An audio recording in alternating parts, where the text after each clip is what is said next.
recibíamos un mail que nos contaba la triste historia de un fan de Benny que murió en los Pirineos haciendo esquí.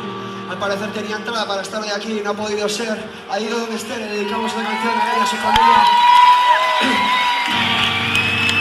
Euskaraz esango dut, tokian, inigo larrañagantzako urreko kantua, oso da zerbait asmatuko dugu.